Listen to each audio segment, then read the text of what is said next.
Hello दोस्तों, क्या हाल है। आज तारीख हो गई 23 अगस्त 2025, दिन शनिवार, और हम देखने वाले हैं यूपी बिहार के इस सप्ताह की ऐसी 25 सिलेक्टेड खबरें जो आपके लिए बिल्कुल काम की होने वाली है। चाहे आप आम आदमी हो या खास, अमीर हो या गरीब, बच्चे हो या बुजुर्ग, आप सबके लिए आपका DLU न्यूज चैनल खबरें लेकर आ गया है। तो देर किस बात की, फटाफट वीडियो में आगे बढ़ते हैं और सबसे पहले 50 सेकंड में एक नजर डालते हैं आज के इतिहास के उस यादगार पन्नों पर। तो आज 23 अगस्त का दिन इतिहास के पन्नों में बेहद खास है। इस दिन भारत ने अंतरिक्ष विज्ञान में नई ऊंचाई छुई थी जब चंद्रयान 3 ने चंद्रमा के दक्षिणी ध्रुव पर सफल लैंडिंग की, और इस दिन को राष्ट्रीय अंतरिक्ष दिवस के रूप में मनाया जाता है। वर्ष 1947 में सरदार वल्लभ भाई पटेल ने देश के पहले उप प्रधानमंत्री के रूप में कार्यभार संभाला था। वहीं 1875 में चंपारण आंदोलन से जुड़े स्वतंत्रता सेनानी राजकुमार शुक्ल का जन्म हुआ। दुनिया की ओर देखें तो 1456 में गुटेनबर्ग ने पहली बाइबल छापी, 1821 में मेक्सिको आजाद हुआ और 1839 में ब्रिटेन ने हांगकांग पर कब्जा किया। तो ये थी आज से जुड़ी इतिहास की कुछ जानकारी। अब इसी के साथ वीडियो में आगे बढ़ने से पहले एक इम्पोर्टेंट पॉइंट की बात करें तो अगर आपने वीडियो को लाइक नहीं किया तो जरूर करें और अपने गांव, जिले, राज्य का नाम बताना ना भूलें। चलिए बढ़ते हैं पहली बड़ी खबर की ओर, जहां देश की सबसे अहम पेमेंट सुविधा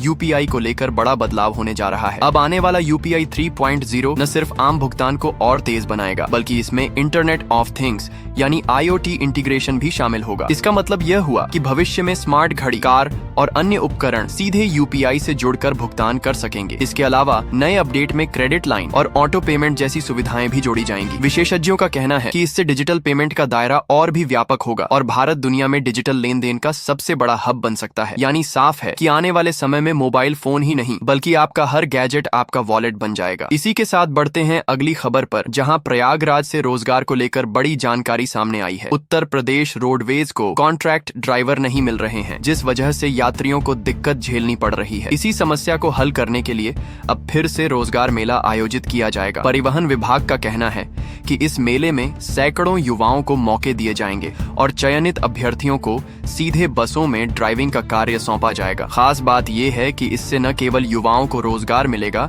बल्कि यात्रियों को भी समय पर बसें उपलब्ध हो पाएंगी। अब सवाल यही है कि क्या यह रोजगार मेला रोडवेज की किल्लत को पूरी तरह से खत्म कर पाएगा या नहीं। अब चलते हैं रेल यात्रियों की बड़ी चिंता की ओर। जी हाँ, तत्काल टिकट बुकिंग में धांधली का खेल फिर से सामने आया है। भागलपुर से आई रिपोर्ट के अनुसार एजेंट्स नियमों की आड़ में यात्रियों से मोटी रकम वसूल रहे हैं। रेलवे ने इस पर सख्ती बरतने के निर्देश दिए हैं और IRCTC ने कहा है कि यात्रियों को ठगी से बचाने के लिए नई तकनीक अपनाई जाएगी। अक्सर देखा जाता है कि तत्काल टिकट खुलते ही सेकंडों में खत्म हो जाती है और आम यात्री को खाली हाथ लौटना पड़ता है। अब देखना यह है कि रेलवे की यह सख्ती यात्रियों को वाकई राहत दिला पाएगी या फिर एजेंट्स का जाल जस का तस रहेगा। आगे बढ़ते हैं एक और अहम खबर की तरफ, जहां अब बैंक खातों की सुरक्षा को लेकर बड़ा नियम लागू किया गया है। सरकार ने साफ कर दिया है कि अब सभी बैंक खातों का AI वेरिफिकेशन अनिवार्य होगा। इसका मकसद ऑनलाइन फ्रॉड पर रोक लगाना है, जो हाल के वर्षों में तेजी से बढ़े हैं। AI तकनीक से खाता धारकों की पहचान की जाएगी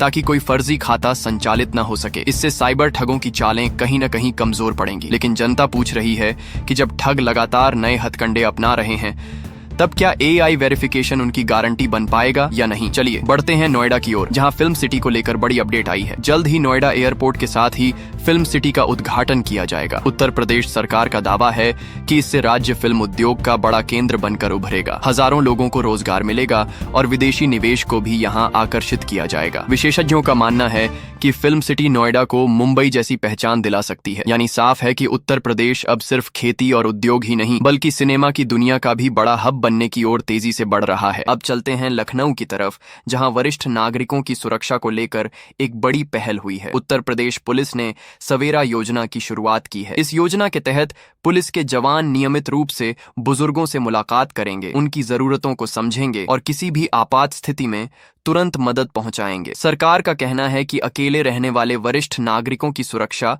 उनकी पहली प्राथमिकता है। इस योजना से बुजुर्गों को मानसिक शांति मिलेगी और अपराधियों में डर भी पैदा होगा। यानी साफ है कि अब यूपी पुलिस सिर्फ अपराध से लड़ाई ही नहीं बल्कि बुजुर्गों की देखभाल की जिम्मेदारी भी निभाएगी। इसी के साथ बढ़ते हैं एटा की ओर, जहां मुख्यमंत्री योगी आदित्यनाथ ने एक बड़े उद्योग का उद्घाटन किया है। यहाँ श्री सीमेंट फैक्ट्री को शुरू किया गया है जिससे हजारों लोगों को रोजगार मिलेगा। मुख्यमंत्री ने इस मौके पर दोहराया कि राज्य में माफिया राज की कोई जगह नहीं है और जीरो टॉलरेंस पॉलिसी ही उनकी पहचान है। उन्होंने कहा कि उद्योग लगाने वालों को सुरक्षा की पूरी गारंटी दी जाएगी। इस फैक्ट्री से न सिर्फ रोजगार मिलेगा बल्कि प्रदेश की अर्थव्यवस्था को भी मजबूती मिलेगी। यानी अब यूपी में उद्योग लगाने से निवेशकों का भरोसा और भी मजबूत होता जा रहा है। अब रुक करते हैं परिवहन मंत्रालय की ओर, जहां वाहन रजिस्ट्रेशन फीस को लेकर बड़ी सूचना सामने आई है। सरकार ने नई अधिसूचना जारी करते हुए कार रजिस्ट्रेशन फीस में बदलाव किया है। इसके तहत लग्जरी कारों पर अतिरिक्त चार्ज लगाया जा सकता है जबकि आम वाहनों पर राहत मिल सकती है। विशेषज्ञों का कहना है कि इससे आम खरीदारों को प्रोत्साहन मिलेगा लेकिन महंगी कार लेने वालों की जेब पर बोझ बढ़ेगा। अब देखना होगा कि ये बदलाव कार मार्केट पर कितना असर डालता है। चलिए बढ़ते हैं माफिया परिवार से जुड़ी एक बड़ी खबर की ओर। माफिया मुख्तार अंसारी के बेटे और पूर्व विधायक अब्बास अंसारी को हाई कोर्ट से बड़ी राहत मिली है। कोर्ट ने उनके खिलाफ दर्ज कई मामलों में गिरफ्तारी पर रोक लगा दी है। इसके बाद सियासत भी गर्मा गई है। ओपी राजभर ने इस फैसले का स्वागत करते हुए कहा कि न्यायपालिका पर भरोसा कायम है। वहीं योगी सरकार पर निशाना साधते हुए विपक्ष ने कहा कि सरकार सिर्फ चुनिंदा लोगों पर कार्रवाई करती है। यानी साफ है कि अब्बास अंसारी को मिली ये राहत यूपी की राजनीति को और गर्मा रही है। अब चलते हैं लखनऊ की ओर, जहां राजस्व विभाग ने एक अहम फैसला लिया है। अब हर परिवार को उनकी पैतृक जमीन का नक्शा उपलब्ध कराया जाएगा। राजस्व परिषद ने आदेश जारी करते हुए कहा कि कोई भी व्यक्ति ऑनलाइन आवेदन कर अपनी पुश्तैनी जमीन का नक्शा प्राप्त कर सकेगा। इससे न सिर्फ विवाद कम होंगे बल्कि पारदर्शिता भी बढ़ेगी। ग्रामीण इलाकों में अक्सर देखा जाता है कि नक्शे और कागजातों की कमी के कारण झगड़े खड़े हो जाते हैं। यानी साफ है कि इस फैसले से लाखों परिवारों को राहत मिलने वाली है। आगे बढ़ते हैं बिहार की ओर, जहां जल्द ही एक और एयरपोर्ट शुरू होने जा रहा है। पूर्णिया में सितंबर माह में प्रधानमंत्री नरेंद्र मोदी चौथे एयरपोर्ट का उद्घाटन करेंगे। इससे बिहार के लोगों को हवाई यात्रा की नई सुविधा मिलेगी और पूर्वी भारत में हवाई कनेक्टिविटी और मजबूत होगी। स्थानीय व्यापारियों का मानना है कि एयरपोर्ट खुलने से इलाके में कारोबार और पर्यटन दोनों का विकास होगा। यानी साफ है कि बिहार अब हवाई सफर के नए दौर में कदम रख रहा है। अब रुक करते हैं लखनऊ की राजनीति की ओर, जहां डिप्टी सीएम ब्रजेश पाठक चर्चा में हैं। वह सरकारी फॉर्च्यूनर छोड़कर अब निजी एसयूवी से दफ्तर आ रहे हैं। माना जा रहा है कि उन्होंने वीआईपी कल्चर से दूरी बनाने का संदेश देने के लिए यह कदम उठाया है। हालांकि विपक्ष का कहना है कि यह सिर्फ दिखावा है। जनता पूछ रही है कि क्या सरकारी गाड़ी छोड़ देने से वाकई वीआईपी कल्चर खत्म हो जाएगा या फिर यह केवल राजनीतिक संदेश भर है। चलिए बढ़ते हैं कर्मचारियों की राहत वाली खबर की ओर। ईपीएफओ ने बड़ा फैसला लिया है जिसके तहत कर्मचारियों के परिवार को 15 लाख रुपए तक का एक्स ग्रेशिया अमाउंट मिलेगा। यानी नौकरी के दौरान अगर किसी सदस्य की मृत्यु होती है तो उनके परिजनों को यह बड़ी मदद मिलेगी। इससे लाखों परिवारों को सुरक्षा कवच मिलेगा। सरकार का कहना है कि यह कदम सामाजिक सुरक्षा को मजबूत बनाने की दिशा में ऐतिहासिक है। यानी साफ है कि अब नौकरी पेशा लोगों के परिवारों को एक नई उम्मीद मिल गई है। अब चलते हैं शेयर मार्केट की ओर, जहां डिफेंस सेक्टर की कंपनी अपोलो माइक्रोसिस्टम्स चर्चा में है। कंपनी के शेयर 14% तक चढ़ गए क्योंकि उसे डीआरडीओ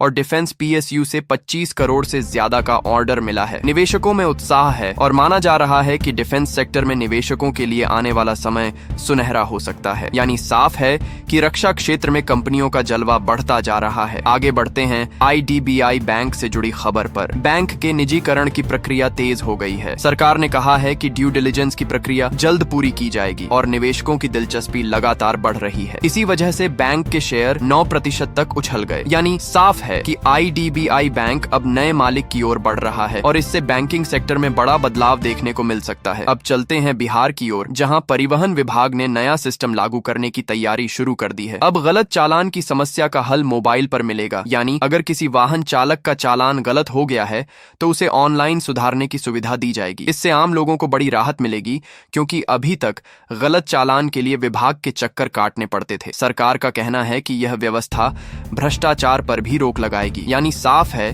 कि अब बिहार में चालान विवाद का डिजिटल समाधान मिलेगा। आगे बढ़ते हैं वाराणसी की ओर, जहां शहर को मेट्रो की सौगात मिलने जा रही है। केंद्र और राज्य सरकार ने वाराणसी मेट्रो प्रोजेक्ट को मंजूरी दे दी है। नवंबर में यहां रोपवे परियोजना का भी उद्घाटन होगा। इससे शहर में यातायात व्यवस्था आसान होगी और लाखों यात्रियों को राहत मिलेगी। काशी आने वाले पर्यटकों को भी आधुनिक सुविधाएं मिलेंगी। यानी साफ है कि अब वाराणसी में परंपरा और आधुनिकता का संगम दिखेगा। अब रुक करते हैं प्रयागराज की ओर, जहां यूपीपीएससी ने बड़ी राहत दी है। अब अभ्यर्थी अपने ईमेल और मोबाइल नंबर को एडिट कर सकेंगे। पहले गलती होने पर अभ्यर्थियों को भारी परेशानी झेलनी पड़ती थी। आयोग का कहना है कि तकनीकी दिक्कतों को खत्म करने के लिए यह कदम उठाया गया है। लाखों प्रतियोगी छात्रों को इससे राहत मिलेगी। यानी साफ है कि अब भर्ती परीक्षाओं में टेक्निकल गलती युवाओं का भविष्य नहीं बिगाड़ पाएगी। चलिए बढ़ते हैं लग्जरी गाड़ियों की ओर, जहां कीमतों को लेकर बड़ा अपडेट आया है। सरकार नए सेस लगाने पर विचार कर रही है, जिसकी वजह से महंगी गाड़ियों के दाम कम भी हो सकते हैं, लेकिन सेस बढ़ने का खतरा भी है। विशेषज्ञों का कहना है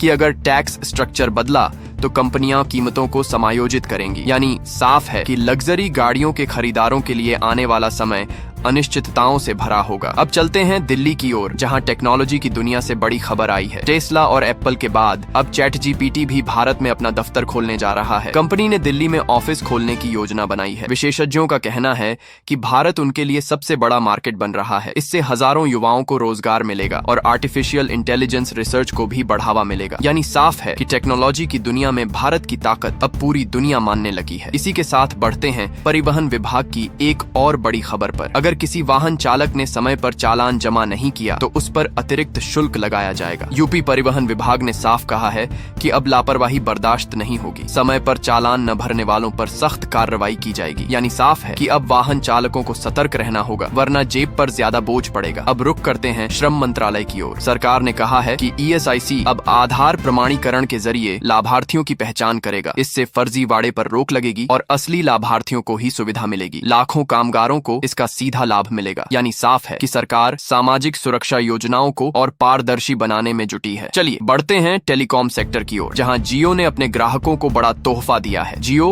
अब प्रीपेड और पोस्टपेड यूजर्स को 3 महीने तक जियो सावन प्रो मुफ्त दे रहा है। इसका मतलब है कि लाखों यूजर्स अब गाने बिना किसी विज्ञापन के सुन सकेंगे। कंपनी का कहना है कि इसका मकसद डिजिटल मनोरंजन को और बढ़ावा देना है। यानी साफ है कि जियो ने ग्राहकों का दिल जीतने का नया दांव खेला है। अब चलते हैं पटना की ओर, जहां उचित मूल्य दुकान संघ ने जोरदार प्रदर्शन किया। पुलिस ने प्रदर्शनकारियों पर लाठीचार्ज किया और पानी की बौछार से भीड़ को तितर बितर किया। दरअसल डीलर अपनी मांगों को लेकर सरकार पर दबाव बना रहे थे। इस घटना से शहर में तनाव का माहौल बन गया। यानी साफ है कि राशन वितरण से जुड़ा यह विवाद अब सड़क पर आ गया है। आगे बढ़ते हैं त्योहारों से जुड़ी अहम खबर पर। IRCTC ने टिकट बुकिंग नियम को लेकर बड़ा ऐलान किया है। अब छठ, दशहरा और दिवाली के लिए 60 दिन पहले से टिकट बुकिंग का मौका मिलेगा। यानी यात्रियों को पहले से तैयारी करने का समय मिलेगा। भीड़ भाड़ वाले सीजन में इससे यात्रियों को बड़ी राहत मिलेगी। यानी साफ है कि त्योहारों की रेल यात्रा अब थोड़ी आसान होगी। अब चलते हैं लखीमपुर खीरी की ओर, जहां एक दर्दनाक हादसा हुआ। आटा मिल में हुए धमाके से 2 लोगों की मौत हो गई। हादसे में कई लोग घायल भी हुए हैं। प्रशासन ने जांच के आदेश दे दिए हैं। स्थानीय लोगों का कहना है कि मिल में सुरक्षा के इंतजाम पुख्ता नहीं थे। यानी साफ है कि लापरवाही की कीमत 2 लोगों की जान लेकर चुकानी पड़ी है। तो दोस्तों, ये थीं आज की कुछ महत्वपूर्ण खबरें और जानकारियां जो आपके लिए बेहद उपयोगी साबित हो सकती हैं। ऐसी जानकारी आपको शायद और कहीं एक साथ न मिल सके, इसलिए रोज की ताजा खबर